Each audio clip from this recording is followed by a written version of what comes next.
شروع اللہ کے نام سے جو سب پر مہربان ہے، بہت مہربان ہے۔ اے پیغمبر، اللہ نے اس عورت کی بات سن لی ہے جو تم سے اپنے شوہر کے بارے میں بحث کر رہی ہے اور اللہ سے فریاد کرتی جاتی ہے، اور اللہ تم دونوں کی گفتگو سن رہا ہے۔ یقیناً اللہ سب کچھ سننے دیکھنے والا ہے۔ تم میں سے جو لوگ اپنی بیویوں سے زہار کرتے ہیں، ان کے اس عمل سے وہ بیویاں ان کی مائیں نہیں ہو جاتی۔ ان کی مائیں تو وہی ہیں جنہوں نے ان کو جنم دیا ہے۔ حقیقت یہ ہے کہ یہ لوگ ایسی بات کہتے ہیں جو بہت بری ہے اور جھوٹ ہے، اور اللہ بہت معاف کرنے والا، بہت بخشنے والا ہے۔ اور جو لوگ اپنی بیویوں سے زہار کرتے ہیں، پھر انہوں نے جو کچھ کہا ہے اس سے رجوع کرتے ہیں، تو ان کے ذمے ایک غلام آزاد کرنا ہے قبل اس کے کہ وہ میاں بیوی ایک دوسرے کو ہاتھ لگائیں۔ یہ ہے وہ بات جس کی تمہیں نصیحت کی جا رہی ہے، اور جو کچھ تم کرتے ہو اللہ اس سے پوری طرح باخبر ہے۔ پھر جس شخص کو غلام میسر نہ ہو، اس کے ذمے 2 متواتر مہینوں کے روزے ہیں قبل اس کے کہ وہ میاں بیوی ایک دوسرے کو ہاتھ لگائیں۔ پھر جس کو اس کی بھی استطاعت نہ ہو، اس کے ذمے 60 مسکینوں کو کھانا کھلانا ہے۔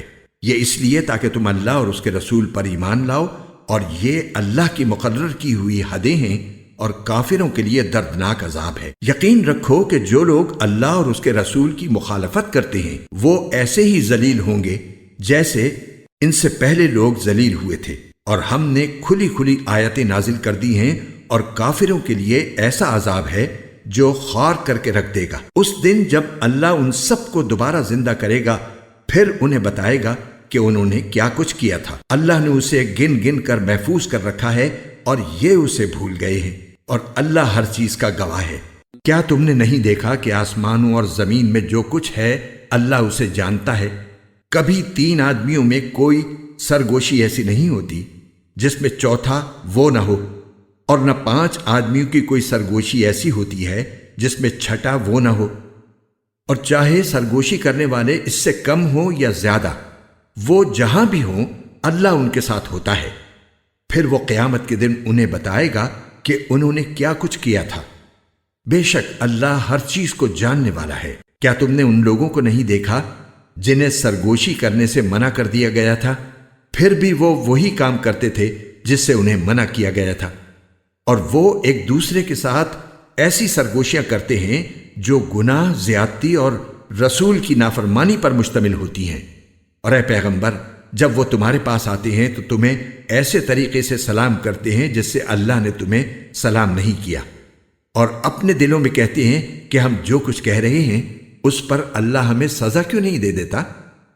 جہنم ہی ان کی خبر لینے کے لیے کافی ہے، وہ اسی میں جا پہنچیں گے، اور وہ پہنچنے کی بہت بری جگہ ہے۔ اے ایمان والو، جب تم آپس میں ایک دوسرے سے سرگوشی کرو تو ایسی سرگوشی نہ کرو جو گناہ، زیادتی اور رسول کی نافرمانی پر مشتمل ہو۔ ہاں، ایسی سرگوشی کرو جو نیک کاموں اور تقوی پر مشتمل ہو، اور اللہ سے ڈرتے رہو جس کے پاس تم سب کو جمع کر کے لے جایا جائے گا۔ ایسی سرگوشی تو شیطان کی طرف سے ہوتی ہے تاکہ وہ ایمان والوں کو غم میں مبتلا کرے، اور وہ اللہ کے حکم کے بغیر انہیں ذرا بھی نقصان نہیں پہنچا سکتا۔ اور مومنوں کو اللہ ہی پر بھروسہ رکھنا چاہیے۔ اے ایمان والو، جب تم سے کہا جائے کہ مجلسوں میں دوسروں کے لیے گنجائش پیدا کرو تو گنجائش پیدا کر دیا کرو، اللہ تمہارے لیے وسعت پیدا کرے گا۔ اور جب کہا جائے کہ اٹھ جاؤ تو اٹھ جاؤ۔ تم میں سے جو لوگ ایمان لائے ہیں اور جن کو علم عطا کیا گیا ہے، اللہ ان کو درجوں میں بلند کرے گا، اور جو کچھ تم کرتے ہو اللہ اس سے پوری طرح باخبر ہے۔ اے ایمان والو، جب تم رسول سے تنہائی میں کوئی بات کرنا چاہو تو اپنی اس تنہائی کی بات سے پہلے کچھ صدقہ کر دیا کرو۔ یہ طریقہ تمہارے حق میں بہتر اور زیادہ ستھرا طریقہ ہے۔ ہاں، اگر تمہارے پاس صدقہ کرنے کے لیے کچھ نہ ہو تو اللہ بہت بخشنے والا، بہت مہربان ہے۔ کیا تم اس بات سے ڈر گئے کہ اپنی تنہائی کی بات سے پہلے صدقات دیا کرو؟ اب جب کہ تم ایسا نہیں کر سکے اور اللہ نے تمہیں معاف کر دیا تو تم نماز قائم کرتے رہو اور زکوٰۃ دیتے رہو، اور اللہ اور اس کے رسول کی فرما برداری کرتے رہو، اور جو کام بھی تم کرتے ہو اللہ اس سے پوری طرح باخبر ہے۔ کیا تم نے ان کو نہیں دیکھا جنہوں نے ایسے لوگوں کو دوست بنایا ہوا ہے جن پر اللہ کا غضب ہے؟ یہ نہ تو تمہارے ہیں اور نہ ان کے، اور یہ جانتے بوجھتے جھوٹی باتوں پر قسمیں کھا جاتے ہیں۔ اللہ نے ان کے لیے سخت عذاب تیار کر رکھا ہے۔ حقیقت یہ ہے کہ بہت برے ہیں وہ کام جو یہ کرتے رہے ہیں۔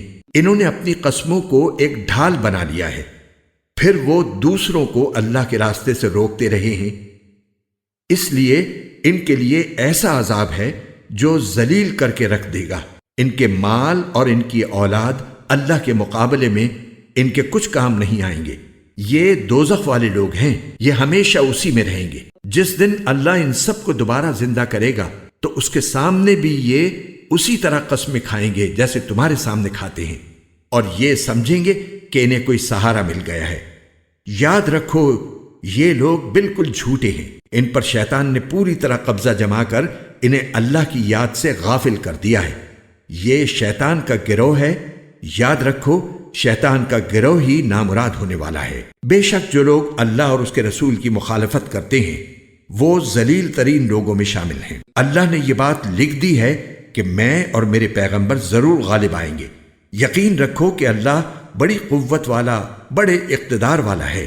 جو لوگ اللہ اور آخرت کے دن پر ایمان رکھتے ہیں ان کو تم ایسا نہیں پاؤ گے کہ وہ ان سے دوستی رکھتے ہوں جنہوں نے اللہ اور اس کے رسول کی مخالفت کی ہے، چاہے وہ ان کے باپ ہوں یا ان کے بیٹے یا ان کے بھائی یا ان کے خاندان والے۔